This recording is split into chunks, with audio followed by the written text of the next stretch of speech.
The Africa-focused e-commerce firm Jumia reported a significant reduction in pre-tax losses for 2023, down by over 100% to $99 million.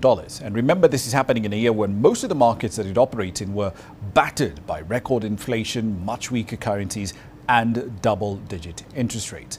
Gross merchandise value, or the total value of goods sold on its platform last year, that fell by nearly 20% to just under $750 million. The total number of orders fell by a similar margin, down to 21.3 million for the year.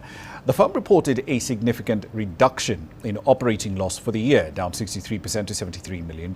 Now, 8 out of the 10 currencies in the countries that Jumia operates in fell against the American dollar last year. And the hit to client demand that helped to trigger could be seen in the number of active clients. That was down about 16.3% in Q4 to 2.3 million.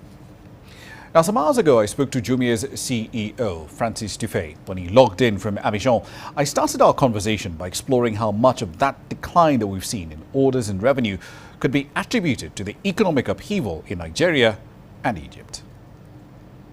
A sizable share of the decrease, not in orders, but in value, what we call GMV, is attributable to Nigeria. Because as you know, we're reporting on numbers in dollars. And first of all, the sharp decline in the naira against the dollar is having an impact on the GMV that we report as a group.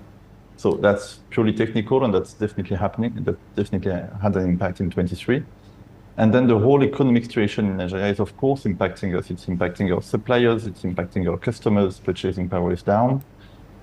So this had an impact, of course, on usage, what we call usage, so orders and the number of customers.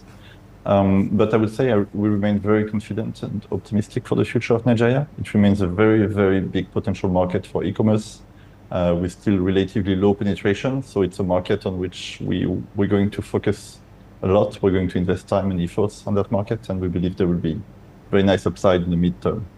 Indeed. And Egypt as well was a bit of a problem last year as well, wasn't it? Because we had this surge in inflation to record levels around 30 or so%, even though the currency was nominally essentially pegged at around 30.85 to the dollar.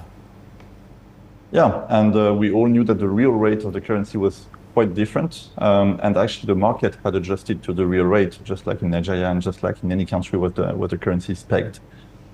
So yeah, it contributes to building a whole macroeconomic situation that's difficult in many countries across the continent, many countries where we operate.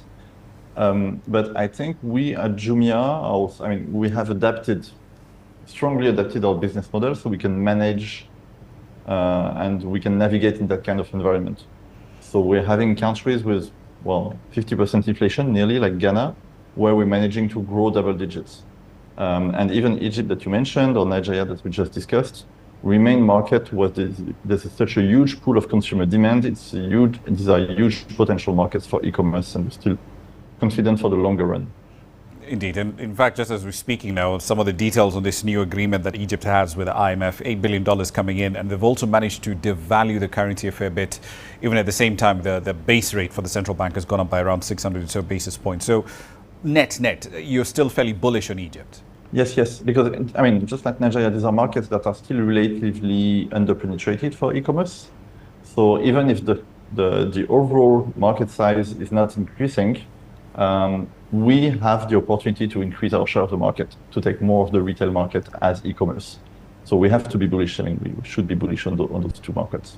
What's the potential from where you sit, given the sort of transaction data that you see, where you see consumers are spending their money on?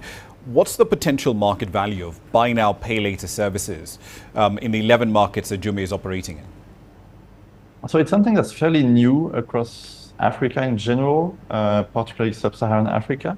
We already have a few very successful cases at Jumia in Egypt, where we have very strong partners, and this payment method is way more widespread across consumers.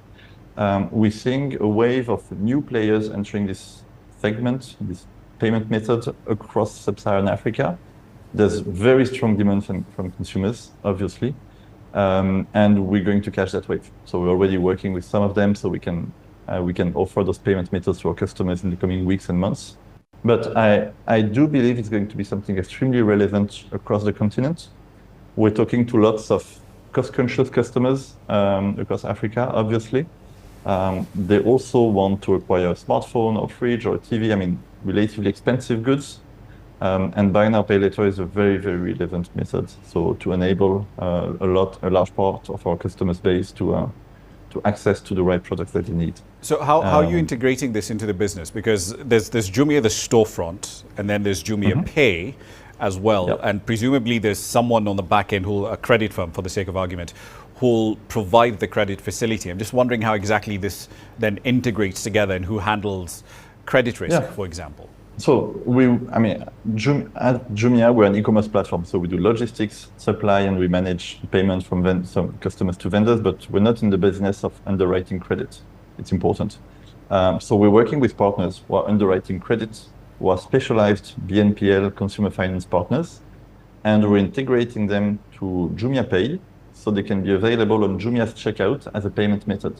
The reason why I was asking those questions, especially on the credit risk angle, is because in a lot of these markets, the cost of credit is pretty high, 18%, for example, where I'm at the moment in Kenya. Currencies have weakened over a certain period of time. Certainly last year, currencies have weakened in double digits. Inflation is relatively high. Hence the question of how much scale really do you have to actually grow this buy now, pay later offering across the 11 markets? Or is it growth potential different depending on the country that we're talking about? I think the growth potential is different depending on countries. In some countries, such as Kenya, by the way, the ecosystem is starting to be very well developed. Lots of phones in Kenya are already being sold via BNPL. It's much less developed in Western Africa, for example. So there will be some difference across countries, but at some point, with the same service, the same quality of service, and the same payment solutions, it should become more homogeneous across countries.